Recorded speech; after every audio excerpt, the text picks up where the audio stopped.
کیا لکھوں آج ماں باپ کی شان میں، جن کی عظمت لکھی رب نے قرآن میں، جن کے قدموں میں عطے سے یہ قرآن مجید میں 5 جگہ اللہ کے حق کے بعد فوراً والدین کا آتا ہے۔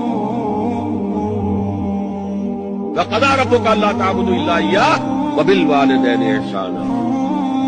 کہ رب نے فیصلہ کر دیا ہے کہ اس کے سوا کسی کی بندگی نہیں کرو گے، اور والدین کے ساتھ نیک سلوک۔ اللہ کے حکم کے بعد، اللہ کے حق کے بعد والدین کا ہے۔ سورہ لقمان میں انشکر لی ولوالدیک، شکر ادا کرو میرا بھی اور اپنے والدین کا بھی۔ اور سورہ بنی اسرائیل میں تو کیا تفصیل آئی ہے، اما یبلغن عندک الکبر احدہما او کلاہما ولا تقل لہما اف ولا تنہرہما وقل لہما قولا کریما واخفض لہما جناح الذل من الرحمۃ وقل رب ارحمہما کما ربیانی